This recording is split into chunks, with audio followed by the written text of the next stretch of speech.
Rumah ibadah saudara-saudara kita non-muslim itu bunyikan toa sehari 5 kali dengan kenceng-kenceng secara bersamaan. Itulah.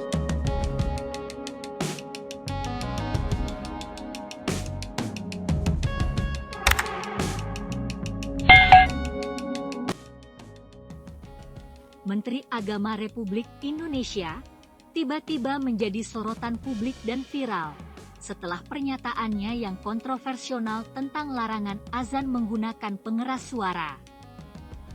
Yang menjadi perhatian publik ialah pernyataannya yang membandingkan suara azan dengan gonggongan anjing. Komplek itu misalnya, kiri kanan depan belakang pelihara anjing semua. Misalnya, menggonggong dalam waktu yang bersamaan. Kita ini Hal ini tentu saja memicu komentar publik, terutama umat Islam. Lalu siapakah sosok Menteri Agama ini sebenarnya? Silahkan simak video ini sampai selesai. Monggo dipakai, silahkan dipakai. Tetapi tolong diatur agar tidak ada yang merasa terganggu.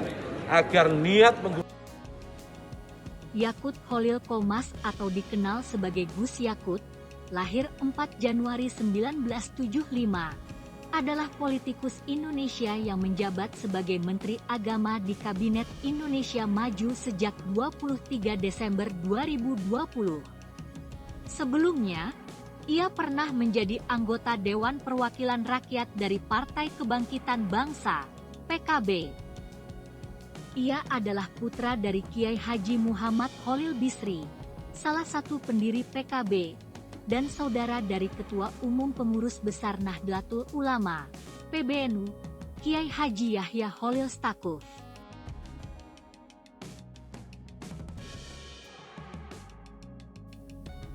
Yakut pernah menjadi Wakil Bupati Rembang periode 2005-2010 dan anggota DPRD Kabupaten Rembang periode 2004-2005. Lulus dari SD Negeri Kutoharjo, 1981-1987,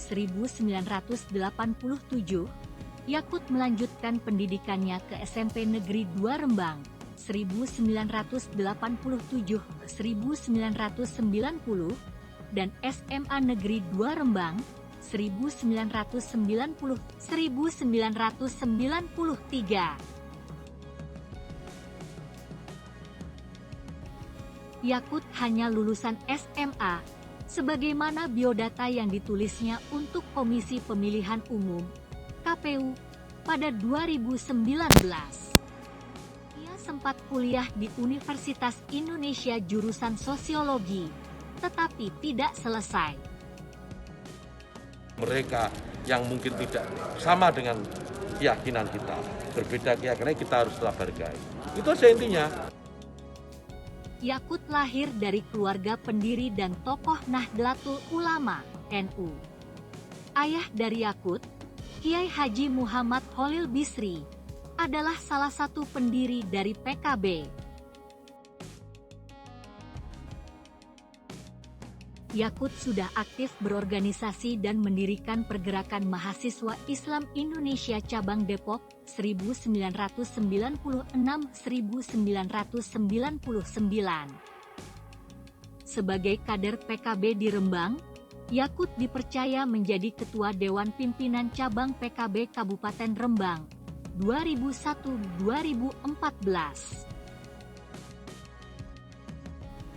Pada tahun 2004, Yakut terjun ke arena politik praktis dan menjadi anggota DPRD Kabupaten Rembang 2004-2005. Lalu ia mencalonkan diri menjadi calon wakil bupati mendampingi Moh Salim pada Pilkada 2005 dan terpilih menjadi wakil bupati Rembang 2005-2010.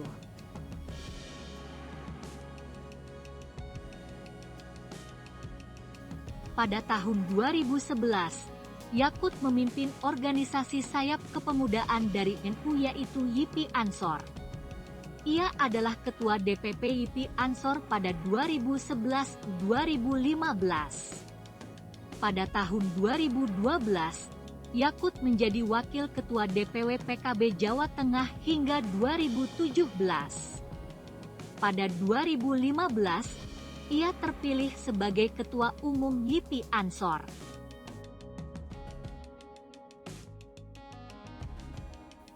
Pada pemilu 2014, Yakut mencalonkan diri sebagai calon anggota DPR RI dari Dapil Jawa Tengah X, tetapi gagal meraih kursi.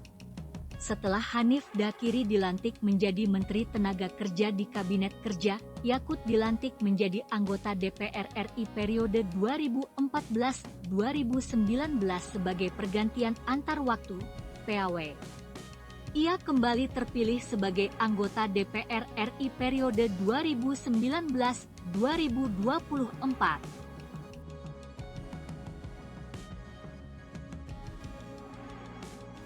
Yakut Kholil Qomas, Yakut, terpilih secara aklamasi sebagai Ketua Umum Gerakan Pemuda Ansor 2015-2020.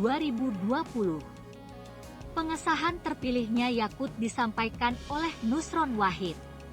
Sebagian besar pimpinan cabang maupun wilayah YIPI Ansor sebelumnya telah menyampaikan dukungannya kepada Yakut sebagai calon tunggal.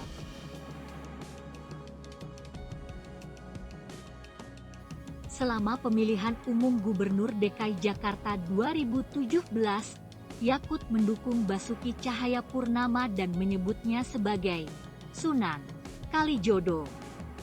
Di bawah Yakut, YIPI Ansor mendukung Joko Widodo dalam pemilihan umum Presiden Indonesia 2019.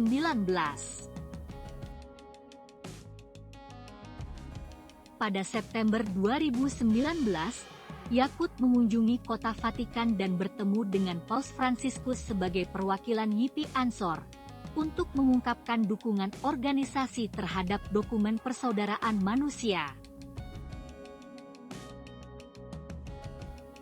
Pada tanggal 22 Desember 2020, diumumkan bahwa Yakut telah ditunjuk sebagai Menteri Agama dalam Kabinet Indonesia Maju Presiden Joko Widodo, mengejutkan para analis politik yang memperkirakan saudaranya Yahya Kholil Stakuf atau Duta Besar Indonesia untuk Arab Saudi, Agus Maftuh Abe Gabriel.